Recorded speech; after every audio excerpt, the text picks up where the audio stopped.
intellectual process.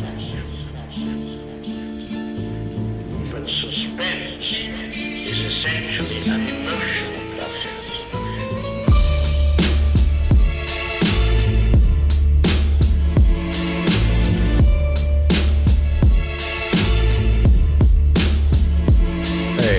Hey.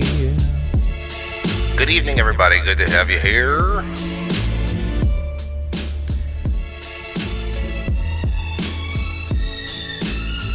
All right, so it's Thursday night over here in New York. A dreary, sprinkly day. A little bit of, well, not too cold, but of course there is just that traditional Thursday spritzer that we've been getting, from spritzer to downpour. Then again, it's not Dubai, so I guess we can be grateful for that. Going to talk about Dubai tonight. In fact, tonight I'm going to talk about a mixed bag of things with our return guest. Some of you say he should be on a lot more often than he comes on, which I agree. He's a great guy to talk to, and that is Matt from Cultivate Elevate. And, there's a lot with him that we can talk about. The first time he came on, this will be the third time he's on, I believe. First time he was on, we were talking about Electroculture. And I have a little bit to ask him on that in that respect, but I also want to ask him about the Eclipse because, I follow his posts, and I know that he was a big look into the sun kind of a guy.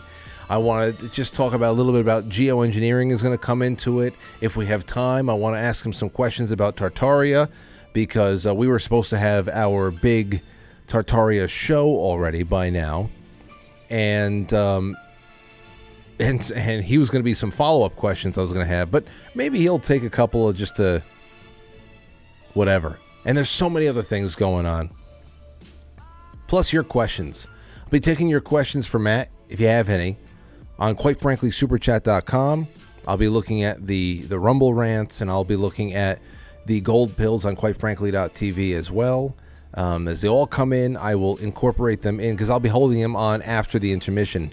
There's some things that, if we do talk about them, would have to be after the intermission anyway, just so we can get away from YouTube at least. But last night's show was really, really something else. And I still have about a half a dozen or so emails to respond to. Just a really, really deep dive that was so highly acclaimed. It felt good. I went home last night feeling good. And that is, those are the nights I wish I can bottle up. I really do. So, and I got another great announcement for you. That after I got home last night, I was able to make contact with Lubomir Arzov, the director and writer of In Shadow and, of course, Kingdom that we watched last night to cap off the first hour of the show, which again, like I said, it's just serendipitous how it all came together and how it all fed into each other and really added a powerful visual element to what we were discussing, which was the spiritual and mental enslavement of man, especially in a very specific narrative too.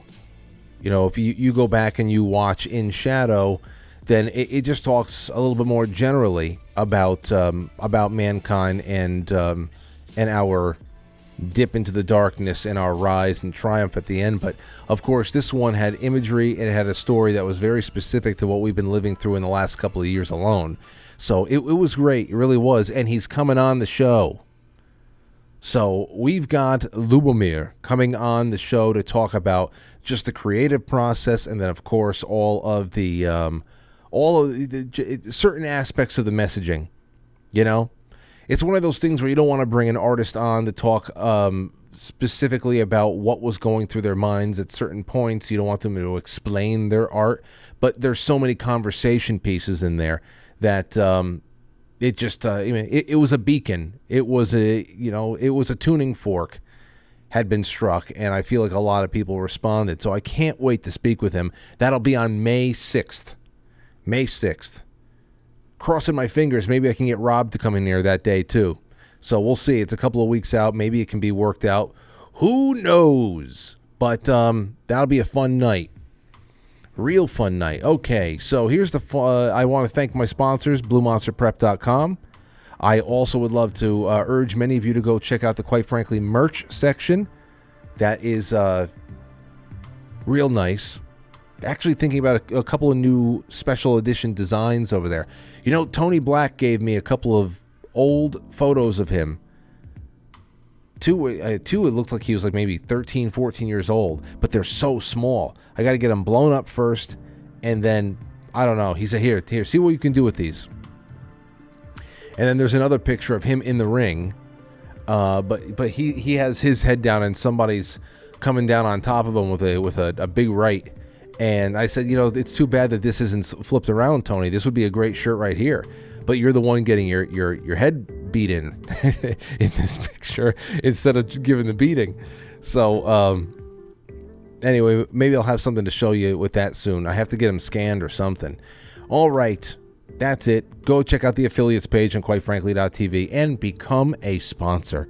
That would be wonderful, because it's all about getting in on book club. It's about getting in on the Sunday streams. It's about getting in on the band practices. Now you get the band practice streams for all of you who are there for the monthly. Get in on it. It would be wonderful to have you. And anybody who signs up, of course, you get stickers, bookmarks that we make at home over here, all new. Just make sure you get in touch with me once you sign up. Say, hey, I want my stickers. No! Sorry. First story up on the grab bag is from Neoscope from Futurism.com. Scientists splice material from creature that can survive outer space into human cells. You remember these tardigrades, everybody? In fact, I believe that it was Israel that supposedly spilled tardigrades on the moon or something like that, spilled it. Anyway, when we introduce these proteins into human cells, they gel and slow down metabolism just like in tardigrades. What are they called? They're called water somethings. I have no clue. An almost microscopic creature that's sturdy enough to survive the ravages of space may hold the key to human longevity. Scientists have found in a new... Believe me, human beings, especially in the United States, do not need to slow their metabolism down any more than they already have it. In a new study led by University of Wyoming, what do they want to do? We want to get, like, maybe just a moderate splice between this and a human being? Like, just something that resembles this? In a new study led by the University of Wyoming, an international team of researchers found that when looking into the incredible durability of the itty-bitty tardigrade, known affectionately as the water bear, that's right, that's what it was, or moss piglet, proteins from the creature might help slow aging in humans. Part of what's made tardigrades so famous is that they can survive both boiling and freezing temperatures, which was why in 2007 a team of European scientists sent 3,000 of these half-millimeter long little guys into space and weren't so shocked when the majority of them survived. When they were threatened by temperatures, radiation, or other dangerous conditions, water bears go into self-protective state of suspended animation known as biostasis. What the hell's that sound? Jeez Louise. Oh, it's this. Shut up, you. So what is this really all about? Do people want to become indestructible? That's certainly not for us. They don't want to slow our aging down. But I know a couple of people who would like to have their age muted. In the UW study published in the journal Protein Science, the molecular biology team looked into a tardigrade protein known as CAHD, which is the key to tiny animals' suspended animation process. Using lab-grown human kidney cells, the scientists found that when they introduced CAHSD to the human cells, it resulted in a gel-like consistency that could help scientists better understand tardigrade biostasis and eventually perhaps help humans learn how to hack our own genes into performing better under stress too. Under stress? You're talking about vampire-like induced comas and preservation and anti-aging. Amazingly, when we introduce these proteins, I'll tell you, Sandra Bullock is going to have this beaten into her face soon too. She already uses all the children's foreskin from the circumcisions beaten into her pores to make her look young. This will be the next thing. Oh, it's just tardigrades. Yeah, fresh tardigrades.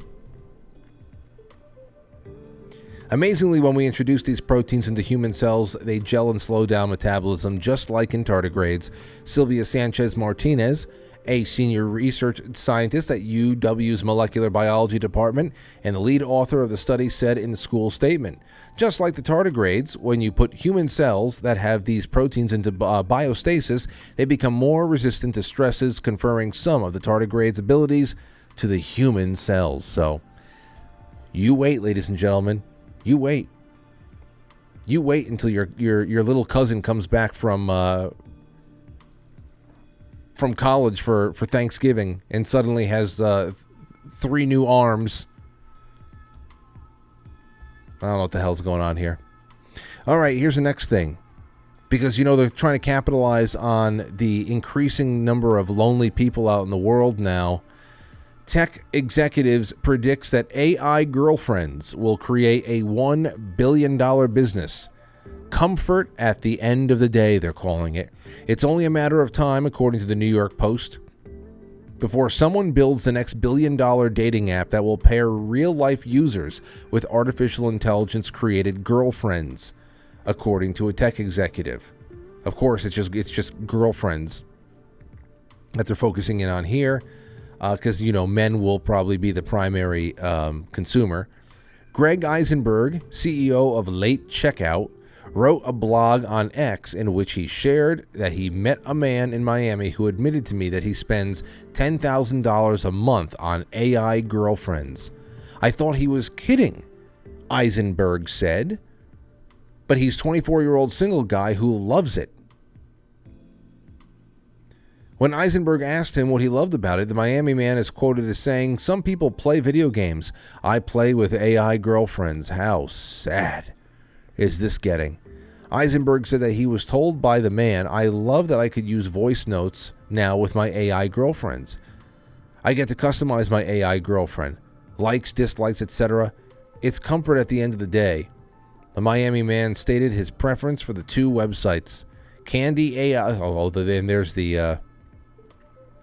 there was the plug for the AI girlfriend. So it's kind of like dating apps. You're not on only one, he said. Well, this reminds me of that really sad, depressing movie, Her, with Joaquin Phoenix, where he falls in love with the AI girlfriend, which is just it's just a voice at that point, I think. I think it's, what's her name? Scarlett Johansson's voice. And they have this really wonderful relationship that they're building. Really, really, it makes you feel like, ugh, this is so Black Mirror weird. And then at the end he realizes that she is in love and has a simultaneous relationship with like 7 other people. It might be mixed robot and human, like she's talking to them, because of course it's just all digital, so it's not real. But it's a head trip for him. It's nuts. I'm telling you, it's the weirdest matrix you can throw yourself into. And you want to know what your comfort girlfriend is going to actually look like? Here's the Boston Dynamics new Atlas robot. I don't know if this is real or if this is just some kind of animation. Here's a new Atlas robot. This is what everybody's going to be spooning with in 150 years from now. There you go. That's not nightmare-inducing. The way that it stood up like that, with the hips reversed. Yes. Don't you just want to give it a kiss? This thing's going to kill everybody. It's going to kill people. That's what's going to happen. All right. All right, ladies and gents. Let's do this. We got Matt Roeske on the line, and I want to bring him on immediately. So the intro must play now.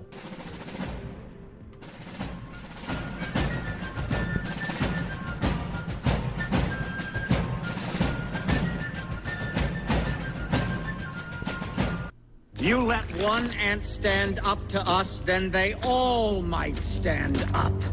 Those puny little ants outnumber us 100 to 1. And if they ever figure that out, there goes our way of life. It's not about food. It's about keeping those ants in line. That's why we're going back. Does anybody else want to stay? Let's ride!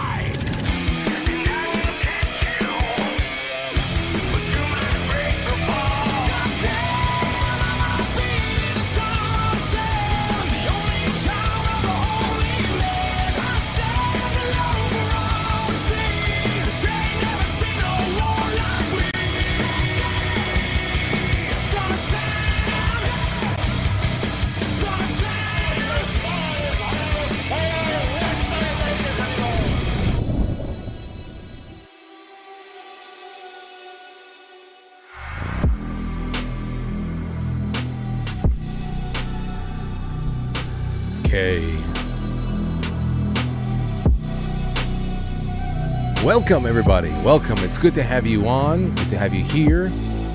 It is Thursday night. It's the perfect kind of setting for a really kooky, cozy conversation with a guy that I know we can go into any damn direction that you can go in.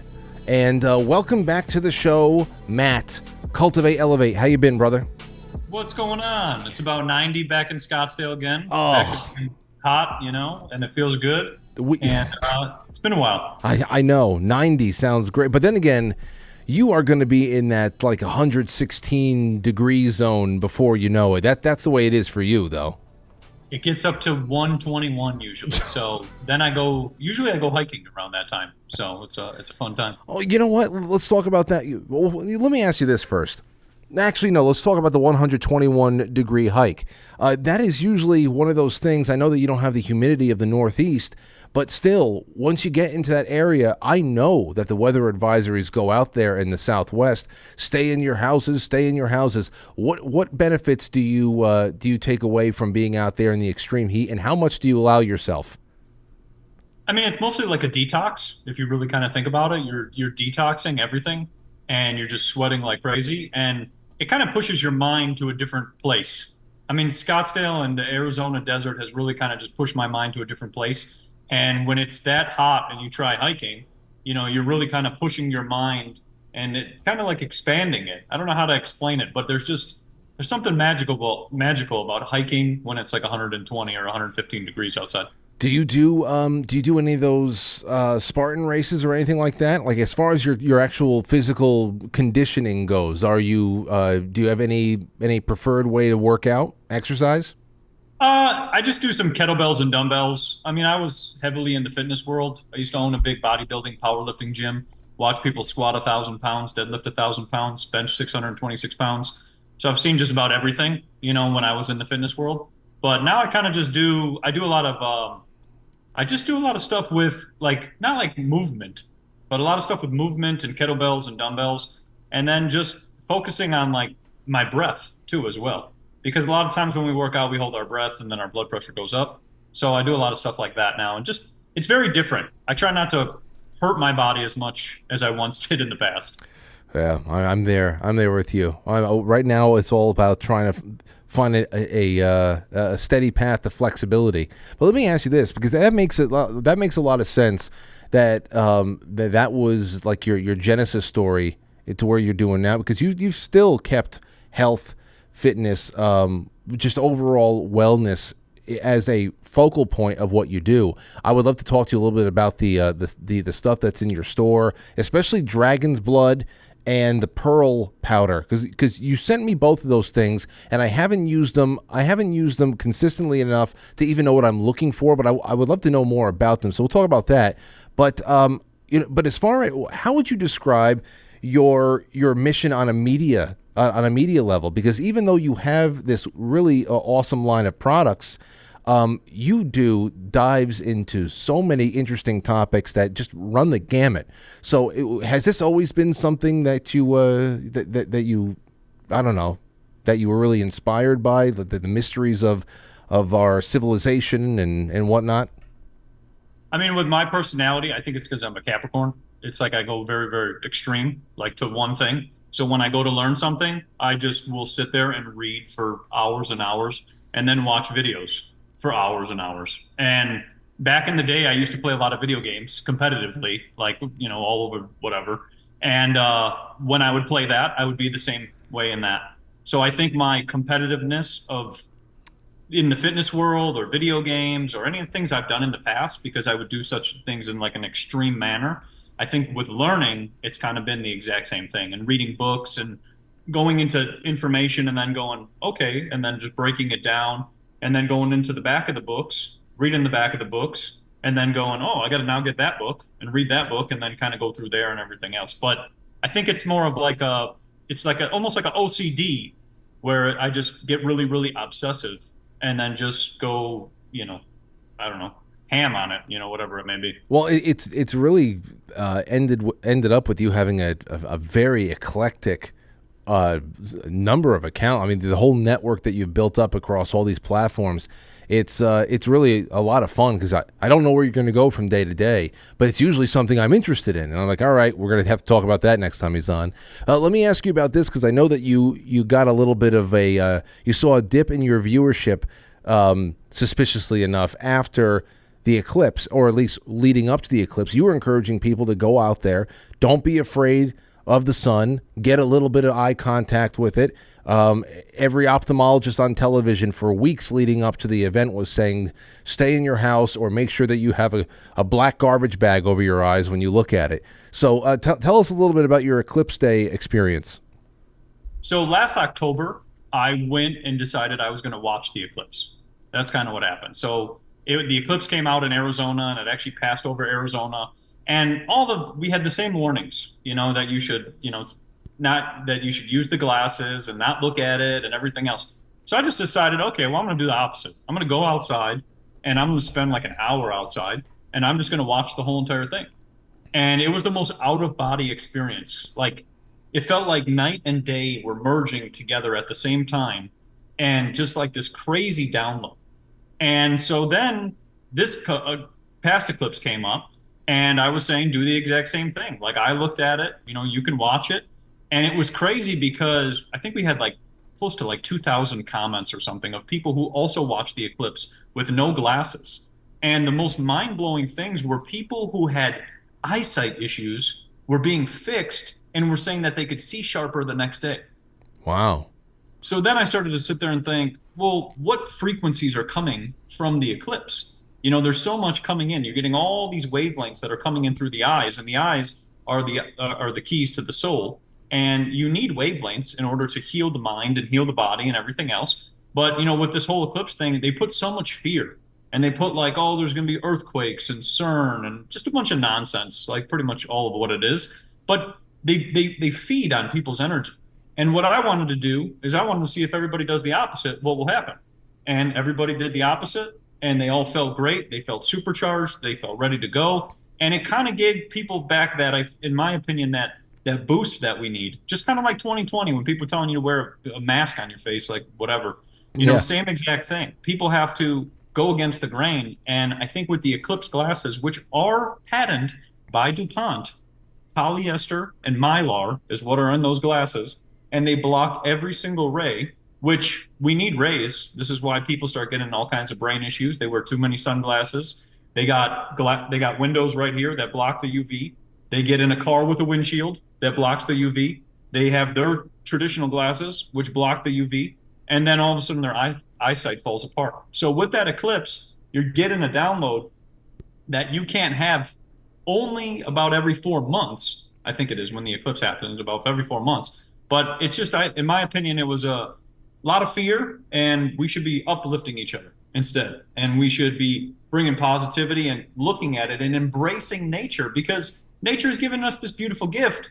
And I don't need to wear glasses and be afraid and be scared of nature. It doesn't make any sense. No, it doesn't. And every holistic healthcare provider, person in my life, especially those who I have had any kind of experience with on this show, that we've talked about, everyday things, tips for people to do every day that can improve their health, that could actually help get their body into more healthy circadian rhythms and all that stuff.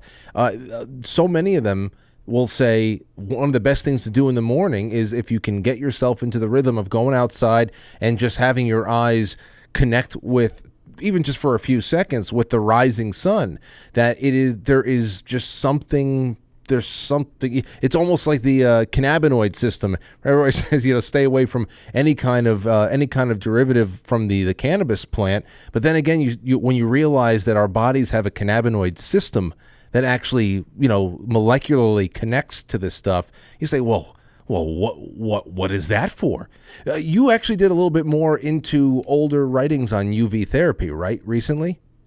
Yes, so there's a book called Health and Light by Dr. John Ott. That's a great one, too. And then there's Light as Medicine by Jacob Liberman. Those are two phenomenal books. And those books go through, talk about how when people used to be sick, they used to put them out in the sun so that they could feel better.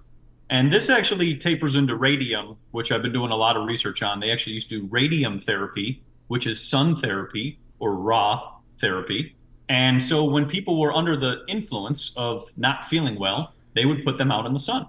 And the benefits of the UV, are they lower the blood pressure, they help the brain, they help the blood flow, they help the skin, they help the detox pathways. I mean, there's thousands and thousands of studies of how UVs are beneficial for us. And this is why when you go, when people have that, like the winter depression that people are suffering from, it's because you're not getting enough reds and yellows and oranges. That's the hues in which the sun is giving you. You have too much white and too much blue. That's why you have the blues on a cloudy day. But the sun is very beneficial, and they spend a lot of money blocking it out. Right now in Arizona, it magically became cloudy today, but they spend a lot of money blocking it out, because it messes with our moods, messes with our mind, messes with our energy. And it's crazy because in that book, Jacob Liberman, Light as Medicine, he talked about how there's been thousands of studies published on the benefits of the sun, and somehow the scientists still talk about how you need to put on sunscreen, wear glasses, and avoid it. And he's like, how does this make any sense? Because sun healing dates all the way back to you're going to the 1800s, where people would sit out and do a sun bath. And usually it was a stained glass window that they would sit in with all the different color spectrums so that they would get hit with all the color spectrums to heal the body. Yeah, of course. And again, I have to imagine that you don't need too much red light therapy being out there in the desert. No. But up here, I know a lot of people who swear by it. They have the full wall red light sometimes. And I'm glad you brought up the spraying, because I had a few friends that traveled, quite a few hours to try to find a nice little quiet patch of land to enjoy totality. And they were saying that they had to relocate themselves maybe once or twice because the spraying was so thick that day. And there was a lot of people, I know it's anecdotal, but a lot of people along that path of the Eclipse were reporting that the sprays was nuts. The sun screening from high altitudes was nuts that day. And even over here in Westchester, New York, where we were only had about 91% coverage with the Eclipse. So it's not like we were a zone of interest, but I just feel like the sky has been getting blotted out more and more lately. And I don't know, it affects everything. And I know that you did a little bit on this recently, so I'm glad it's all coming together for the purposes of this show. But there's about a half a dozen states looking to ban what we would consider geoengineering, spraying. The most recent state, I think, to do this was Tennessee. Your first night on the show, we were talking about electroculture. And we were talking, somebody had asked the question about whether or not electroculture, any kind of method there would be a possible solution to clear up the skies, at least over a certain area. What do you think about anything like that? You can start just with the spraying in general, what you know about that, and then we can get into some maybe, anything that we can do to try to make our little habitat better. So first and foremost, during the eclipse, yes, they were spraying a ton. And that's to dim the energy. And they always do this around the new moon and the full moon when the energy is the highest. So you always see that magically it'll become cloudy around the new moon and the full moon, or during an eclipse, because there's a big boost of energy that's going into every cell of our body. So you'll see a lot of that spraying happening. Secondly, what you were just talking about with Electroculture, this is interesting. I was on the Texas Weather Modification website. They have a Texas Weather Modification Association, and they're actually having an event in Vegas, April 27th.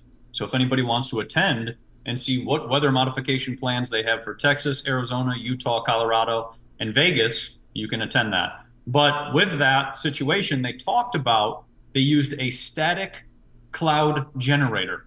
And this is where it gets mind-blowing. Okay, when you think of the old world buildings, they had lightning rods and weather vanes or electroculture antennas all over them. As they demolished all of those buildings, what's the first thing they took off? The antenna. The antenna is countering the static buildup that is accumulating up in the sky. So they're using a static cloud generator to create clouds using static fields. And when you put lightning rods or weather vanes or electroculture antennas all over the place, you are actually countering what they're doing to the sky. And I've seen this above my place where it is completely blue and it is cloudy all around me. And that's because anything that you do on the ground also goes up. You know, the phrase as above, so below. Yeah. So everything goes up there, but you're countering all the static buildup that they're building.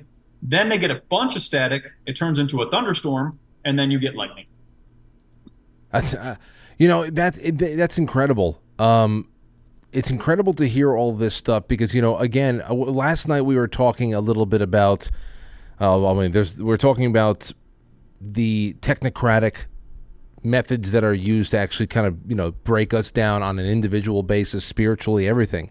And I think it was Marshall McLuhan we were talking about, and he was talking about this fallacy of thinking thinking linearly about technological advances, that anything that comes later must be better or more intelligent or especially must be good. That just because you can do something doesn't mean you should. But what you're talking about right here is what many people would call an old world technology that does something that even today people would think would be miraculous. And depending on who you're talking to it about, they'd say it's just a conspiracy theory that it exists at all.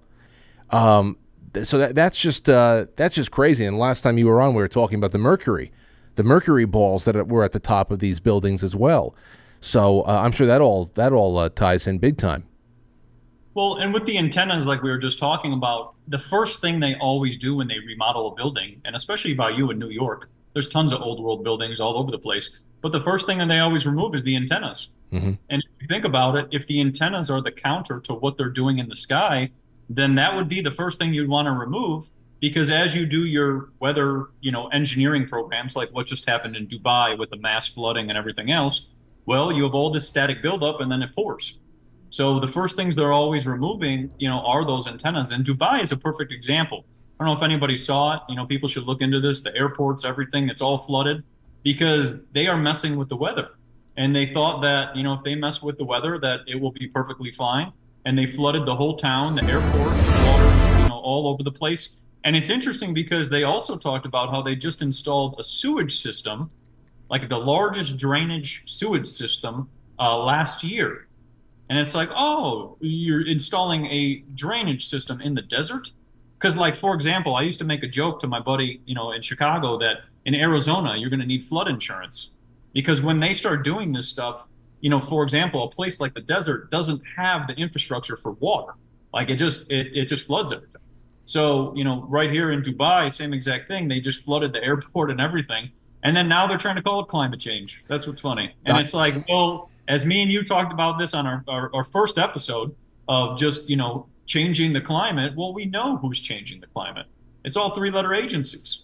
And they're orchestrating all of this, and it's all out in the open. They just call it different names like cloud seeding and solar dimming, and all these other different, different words to try to make it seem like it's okay. But the thing is when you mess with the weather in one place, you also mess with the weather in another place. And this is why the Weather Modification Act of 1976 was passed, because people in Russia were making it snow in Miami. And people started freaking out when it started snowing in Miami. And that's the thing. When you mess with one place, you also mess with another. And think about California. California had a hurricane last year, which is interesting because I don't know any hurricanes that have ever rolled through California. I know there's hurricanes coming up by you, which make no sense because how does it go from Florida all the way up to New York? Yeah. It makes no sense at all. And then also too, now on California, it's like 52 degrees over there. They just keep getting hit with storm after storm after storm after storm. So, if somebody's messing on the other side of the world with the weather, it's going to then come across the ocean and then go to California and, hit that spot too. We have there's plenty there. We have a I don't know. Usually it's about a tropical storm, tropical depression. By the time it gets up here, very rare that it's anything more than a hurricane, a Category 1 once it bumps its way up to the East Coast. But it has happened before. As far as climate change goes, I mean, there's so many ways, and I've talked about this with both Jim Lee many times, Dane Wigington once or twice, and a few other people that come on to talk about geoengineering in particular, that the whole idea that you could even through technology alone change the climate of the planet is ridiculous. But there is a way to create regional chaos. And Yes. and again, like you're saying there too, whereas almost just like with bio warfare, you could be only accurate in steering this stuff to a degree, and then there's a whole lot of just rolling the dice, and the more you lean on it, the more you're going to create almost like a feedback loop. And when you bring that up, I saw something else there too.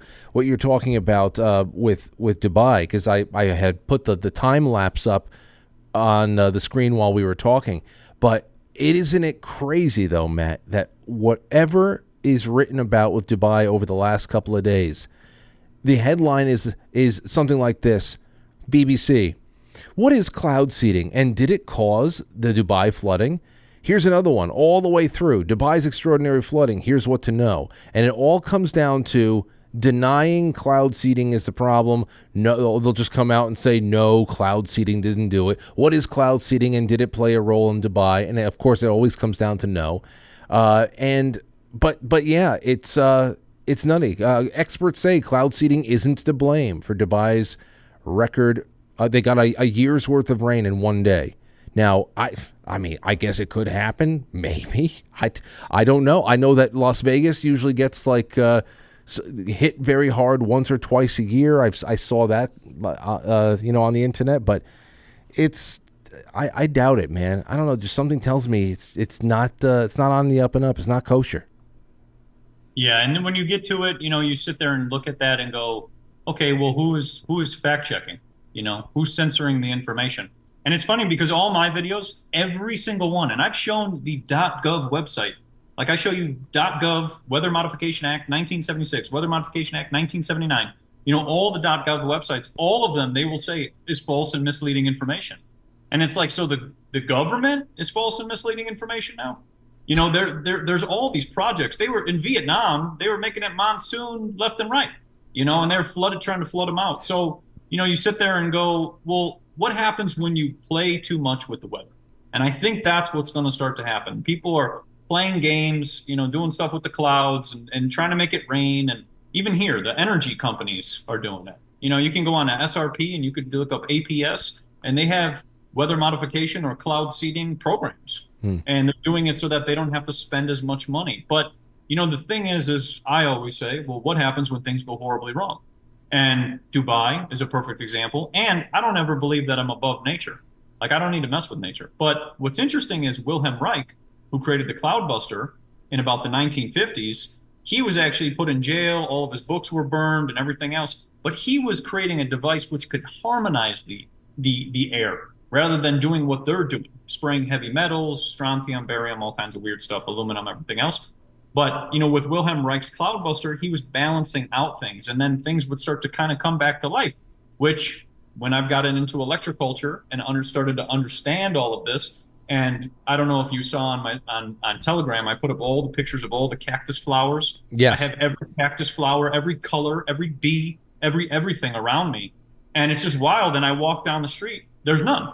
And it's just where I've placed. You can grid your land. So I realized we have to do something on the ground level, because what they're doing up there, they're just going to keep doing the nonsense. That's kind of how I see it. Could you describe with any specificity in how the Cloudbuster works? Because I think I did see a short video of yours where you were highlighting someone you knew who had built a Cloudbuster, a Wilhelm Reich machine there, and I just didn't know if this was in any way, shape, or form related to electroculture, if it was just as simple as, wrapping poles in copper, or if there was something in particular that was being rolled out there and how it worked.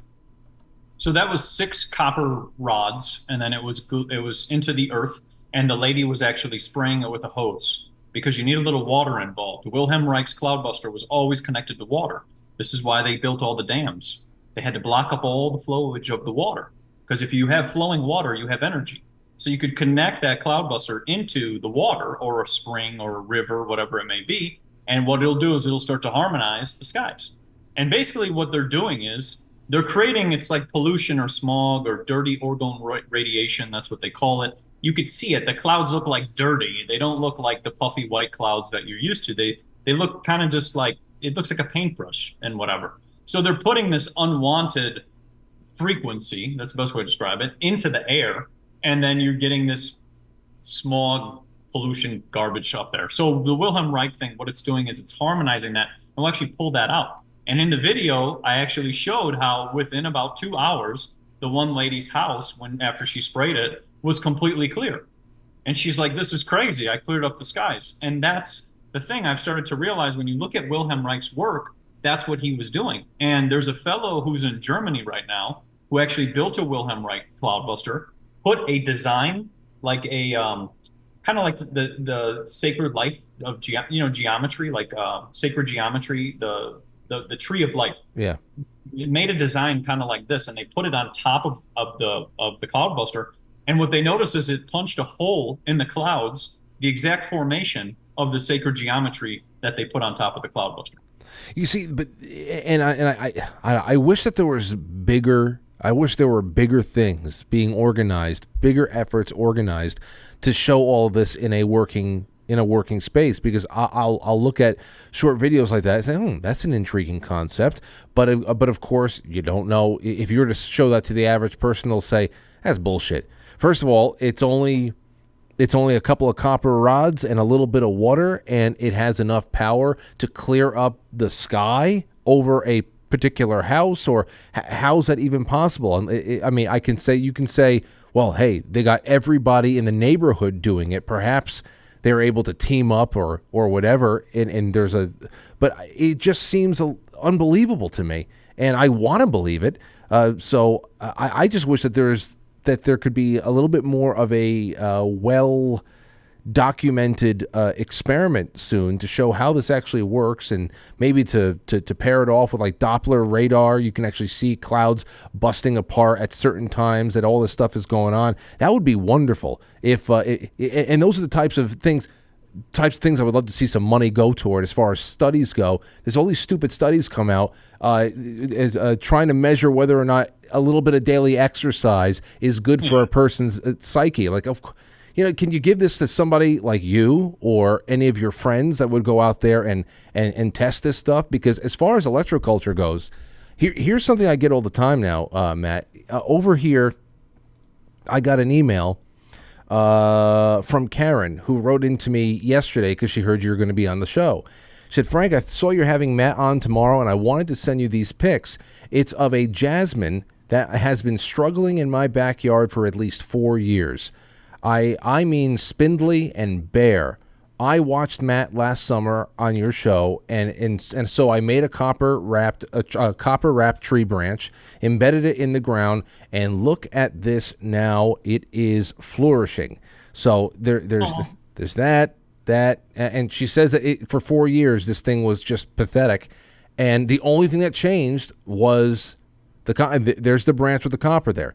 So it's and at the same time, to be fair, Matt, I've had a couple of people, one or two at least, that have said, I tried it and I'm not getting anything. So I don't know if this is if it's just me or if it just doesn't work. But this is where I wish we had more concentration on in putting together really great experiments and documenting it, because this is the only information I'm interested in these days.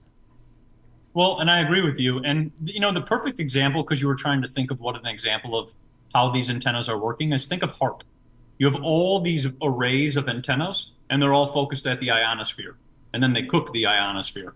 So think of the Wilhelm Reich Cloudbuster or the Electroculture antennas, kind of like that. And then as you grid your land, because you can grid your whole land, as you grid your land, you enhance the energy all around you and all around your neighbors. And it's interesting too, because it's funny that you just showed that photo, is I got all these very unique purple flowers I have never seen in Arizona ever. And they're all over the place. Like they are literally in bushels everywhere, all over the place. And what I started to realize is with the ether, which was taken off the periodic table in about 1908, once they took that off, it makes it very hard for us to understand that there is a vast amount of energy that is all around us 24/7, 365, like Nikola Tesla would talk about. And all we're doing is we're tapping into it with these antennas and just kind of harnessing that, or cleaning up the skies, because everything goes that direction, it goes that direction, it goes that direction, all at the same time. But, you know, if we had more experiments, like you said, I think that would be a great thing. You know, I'm in the process of finishing my book and putting everything into there so that people can learn about a whole bunch of stuff with electroculture, color, sound, light, everything.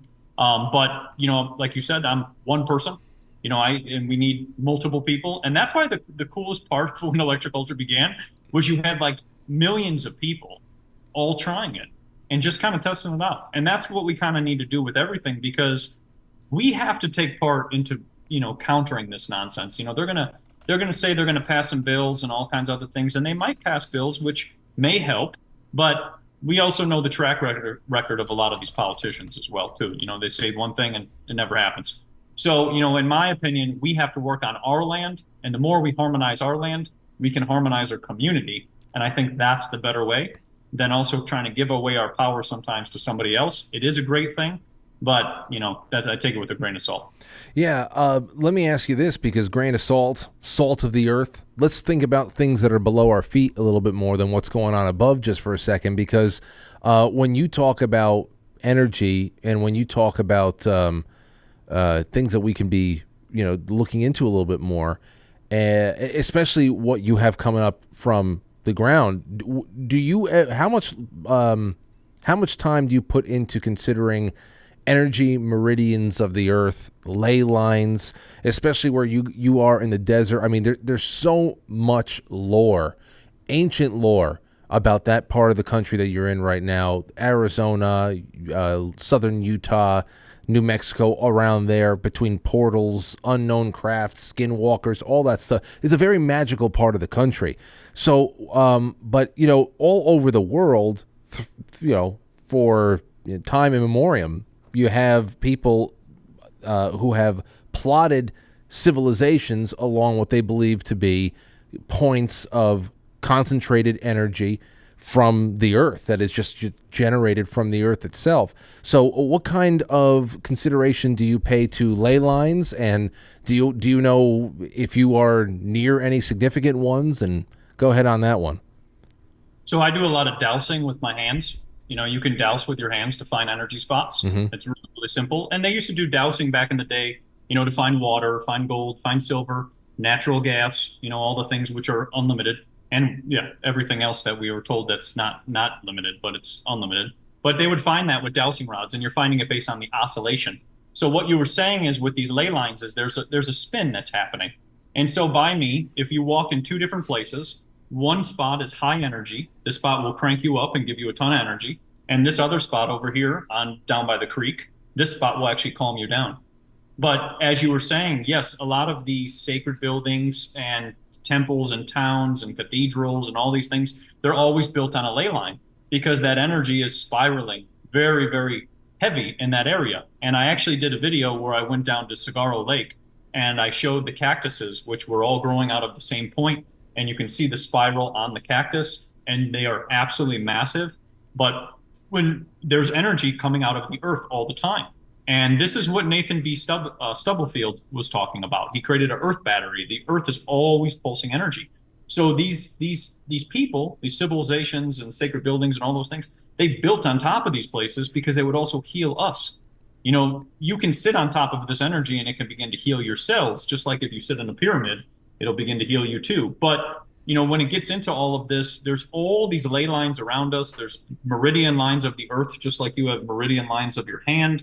There's meridian lines of the earth, and you're just finding them. And when you're there, let's say like maybe Sedona, you might have a very positive experience in one area because it's very high energy there, or you might have a very negative experience because that spin is so powerful that it will affect all of your cells. And it's interesting because when you go to Sedona, certain trails have a positive name and they'll give you a real kind of like positive vibrations. And you go to another spot and you might have like Dead Man's Cross and you'll actually feel dead people because it's got that negative connotation or energy that comes with it. There's not really positive or negative, but it's the easiest way to explain. This is going to feed into a lot of questions I have in the in whatever time we spend with each other in the second half too, just about the electromagnetic predicament that we are where we are all in. Obviously, what you and I are talking about right now are more natural forms of bubbling wells of energy, and knowing where we are and being able to kind of feel how that changes as you make your way across any stretch of land. But there's so much now, so many different layers of electromagnetic frequencies that it's just caked on top of us. I got to imagine that you have built yourself a fortress of solitude over there. Do you use things like lead paint or anything like that? That of course they ban, that you would think that would be a play against any kind of X-ray or anything like that? No, I don't use any lead paint. It's very hard to find. You might be able to find it on eBay still if you're lucky. You can use shungite paint instead. But no, I actually just got rid of Wi-Fi out of my place, and it's all 0.0. If I walk around with a meter of a tri-field meter, it's all 0.00. And that's because I figured out how to hardwire everything and get rid of anything wireless. And it makes a big difference. You know, many people don't realize how much these wireless frequencies are messing with them. They might think that they're not. They're like, it doesn't really do it. Well, if people get irritated really quickly, that's usually Wi-Fi frequencies. And you see this a lot when people are driving. They get all sporadic and they drive like crazy people. That's because those frequencies are pinging so much and then they get all crazy. But for me, I spend a lot of time in nature, and I made sure that my place, like I said, is all hardwired, no Wi-Fi, no smart fridges, no AirPods, no wireless headphones, nothing with a wire. And this goes back, if you want to laugh, to when I used to play video games. Because when you play video games, you have to have everything connected with a wire. There's a delay, and a 1 second delay when you're playing. Yep. And that 1 second makes you a player. And so when I would play, people were like, oh, why don't you use a wireless, a keyboard or wireless mouse? And I was like, no, I don't need to. It's attached. But for me, it's been, hardwiring everything and making sure that things are connected. And then I'll go around with a meter and check things and go, okay, maybe this needs to be grounded. Maybe this is not correct. Maybe this outlet needs to be correct, like whatever, and be grounded. But those are the things that I've done for myself that have really helped tremendously, because I can feel frequencies. Like I can walk in a room, I can feel the stuff as soon as it's turned on. You can feel it right in your third eye, because there have been studies, thousands of them, that have shown that the third eye is pulsed when impacted by frequencies and things like that. But for me, these are things that I've learned. And once I became where I could feel them, I really had to change things. And this happened to me about 2019, where I was living in a building and 3 people died. And I didn't know why people were dying in the building. And I went to go find out that that building was laced with 5G. Okay, see, there's something we have to talk about in the second half, because then we'll be off of YouTube. I have so many 5G questions for you. But and what I was thinking about, and it made it into the title of tonight's show, and that is how to live with, to take your body off grid. Not necessarily that you are in the isolation or the desolation of a nice thick patch of forest. There's nothing around you. There's no cell towers and all that other stuff, even though with all this Starlink kind of stuff, it seems that they want to be able to shower these the ability to get a nice internet connection down no matter where the hell you are. But if you're in the suburbs, it's one thing to say, okay, I'm hardwiring everything. But if I go and I turn on my Wi-Fi on my phone, I'm able to pick up at least 4 other, decent connections from all of my neighbors. If I only had their password, I'd be able to share it with them. How do you, aside from moving away and being able to get a little bit of distance between them, how do you put up that shield from everybody that's just, we overlap each other? And it's not even that we're overcrowded in some places. It's just that these things, these routers are strong. And that's intentional. Mm-hmm. Because it's just like 2020. It wasn't officials who were enforcing wearing the masks and the nonsense. It was the people. So same thing, the people around you, like you said, have this technology and then it infiltrates your home. But what you can do is you can get metal, like for example, on the windows, you want to have a metal screen. You don't want to have a plastic screen. A lot of the windows now, they have plastic screens. The metal screen will actually block the frequencies from coming in. They're like little squares, and you can get a metal one. You can also do some shielding if you want. You can do like copper. You can do copper into the drywall and put it into the wall. Like if you cannot move, you are forced to stay there, and you don't want the frequencies in your house. That's what we should say. But you can put copper into your wall so that can block the frequency. You can even do aluminum, like a light aluminum. You can do different types of paint. There's like I think it's called Y shield, and you could do a Y shield paint and put that on your walls as well too, so that you can block the frequencies from coming in. Because what's coming in is radio frequencies. It's RF frequencies that are coming in. Radios are coming into your home the whole entire time. So what you can do a little shielding with that. You can do your screens as well. And then the other idea is you can make your walls thicker. That's another option too. You could do like different layers, because every time you have a layer, it's harder and harder for something to get into your home. Yeah. That's why I like those straw bale homes. Have you ever seen those? Those have like 20-inch walls. Nothing can get through those. It's actually an EMF-free home, which is funny. But those would be just a couple things that people can do. And then also, like I said, you can hardwire your internet so that you don't have the frequencies pinging in your home. Even though you might pick up on the Wi-Fi from somebody else, the signal might be very weak. But whatever's in your house is pinging your cells, 24/7, 365 while it's on. I was thinking about that. It's one of the last things I wanted to do, because starting late last year, we moved into a new place, and one of the last things I had on my list, and I still haven't done it, is figuring out how to at least get the Wi-Fi turned off during sleeping hours. To at least have 7 to 8 hours of just like, maybe whether it be from 1 a.m. to 8 a.m. when I know I'm not working, everybody's just kind of sleeping, so that there can be some added sense of rejuvenation going on when we're all unconscious. That's something I consider just little things to inch ourselves in the right direction. Obviously, you want to get a little bit more. It reminds me of a friend of the show. His name is Mateo. He lives in Western New York, and he does something called cob therapy, and he creates cob. He helps people create cob houses. So they're making the brick, the mud. Oh, it's incredible! All the paint that they use is sourced locally. It's all these houses are like electromagnetically pristine, because it is just it's surging with earth energy, and just pretty much that's all. So that's maybe if that's our future, Matt, then we're good. Let's hold this over. I have a couple of big things I want to talk to you before we start wrapping this one up. Ladies and gentlemen, Matt from Cultivate Elevate is going to be here for another couple of minutes. We're going to go over to quitefrankly.tv and pilled.net. Matt, I'm going to put you on hold on mute real quick, if you don't mind. Should I reconnect, by the way? No. I'm just going to mute you, and then I'll request to unmute later on. All right. So, ladies and gentlemen, we'll be back in a couple of minutes, 2 minutes to be exact.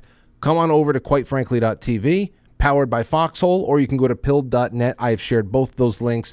They're just as good. And remember, after this show ends tonight at 9 o'clock, we have our good friend over there at the All Things Art Bell Rumble channel that is taking over after-hours programming. We've got a 5-hour block of Bigfoot talk radio programs coming on tonight. So it's going to be nice and cozy, spooky, Bigfoot, nice, paranormal, all that good stuff. Don't go anywhere. We'll be right back. It's intermission time, folks. Time out to press the like button. Thank you. Ladies and gentlemen.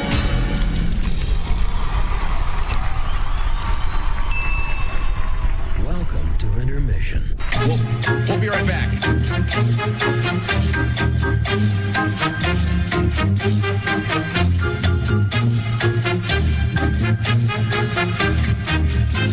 Yeah, intermission.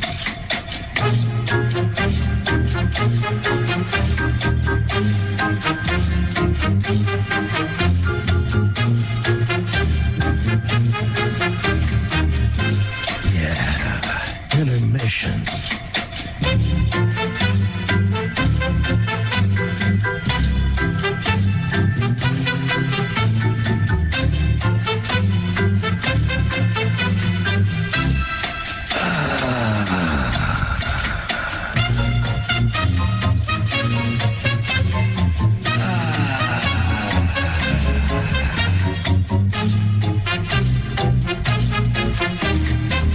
You are now